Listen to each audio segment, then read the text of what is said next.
Hello, I'm going to make a short movie this time. One last one to talk about environments again. So this is going to be, there's a little bit of controversy with environments. Some writers think that enclosing, well, not with environments themselves, you need environments of some kind to know where to look for to bind your symbols to values and to know where to look for various things. And in fact, we have a couple of clear sequences of environments. For instance, the usual lexical scoping where, if you just generally do stuff in the global environment, right there, which is most of the time when we're doing things, we just do them in the global environment. It'll look first in the global environment and then step its way looking for variables or for names all the way up to the base package. Unless we use the double colon, package name, colon of function name, and then we go there directly. And of course there's namespaces and dynamic scoping, but the whole idea is it's supposed to be called first class functions, which means functions carry an environment with them. Looks like Dr. Wickham really likes enclosing environments because you can think of them as a little box attached to your function, and since your function will look for variables or for names inside that enclosing environment first, by setting things in that enclosing environment you can customize your functions. On the other hand, there's dangers to it too, because you normally don't look at the enclosing environment, and the enclosing environment is mutable. That is, no matter what it was set at, no matter what values were put in the enclosing environment of a function when the function was created, the function keeps that environment, but you can change the values inside that environment, which could, in theory, completely mess up your function. So let's just see. So it has its pluses and it has its minuses. Let's run a little. This normally becomes a big deal when you have functions that create other functions or nested calls and such. So let's see. Let me drop a little bit of code right here. Okay, so this is a function, and it creates a really boring function. Okay, yeah, if I call this function f1 and put a value for x, it's going to create a function that, given a y, will give the mean of x and y. Okay? Not really exciting. F1, where is f1? Well, I created this function, I named it, so f1 is probably sitting there inside an environment.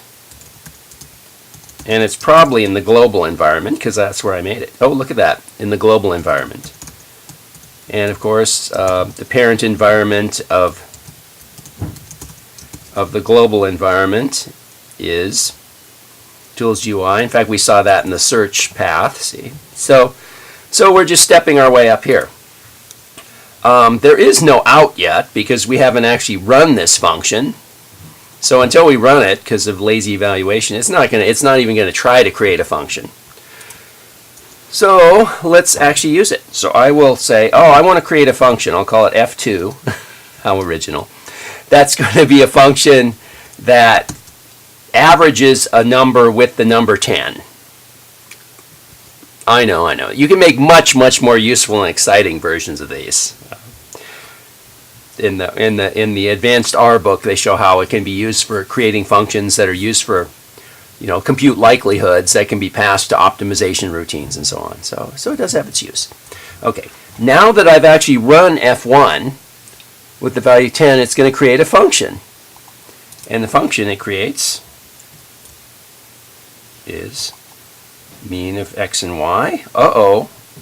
It takes y, but where's the x? Well, the x is going to be in this enclosing environment. So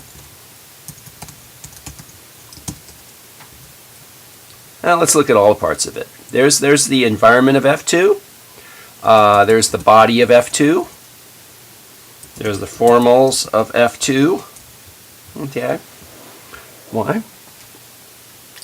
Let's look inside that environment of f2. It'd be handier if I give it a name.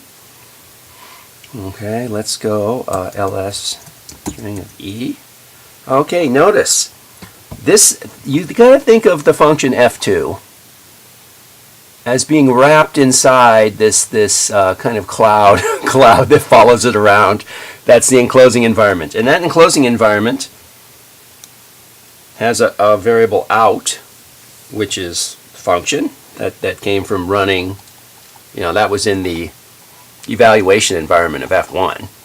And it also has this x, which is 10. So essentially a 10 is attached to it, so that's where it gets the value x. So if we go F2, y is equal to 12,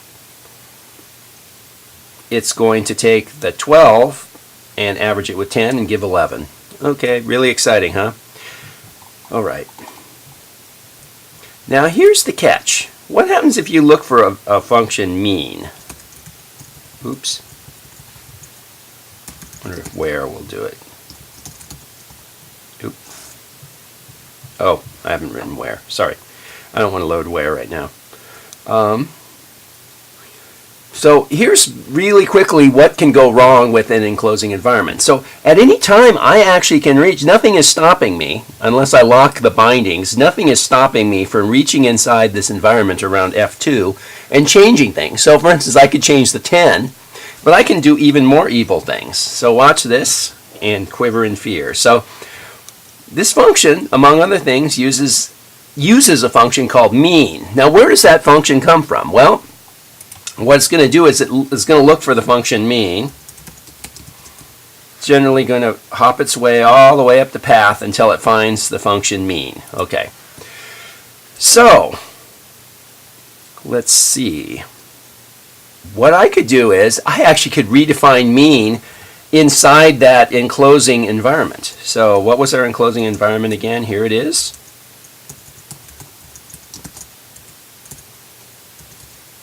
Okay, so watch this. I will create a new function mean. Let's see. Now that's just cruel.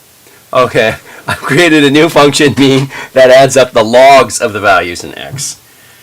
Now let's look in the... Now that I placed that in the enclosing environment, I've ruined the function. So that's the danger of these environments. Because they're mutable, you can't be absolutely sure what your function is going to do because you don't know that somebody has not inserted a new function for mean. So there's the mean function. Let's see it right there again. Yep, there it is right there. Now if I try to run F2, remember it's supposed to average the value at 12. Uh-oh. I've completely ruined it. So that's why some people argue that there's distinct problems with the concept of first-class functions because the enclosing environment creates in some cases security problems, but definitely the danger of fundamental parts of the function being redefined without you really knowing it. So I think I will stop there. Next I will send out a little movie where I develop some more S3 objects. So see you later.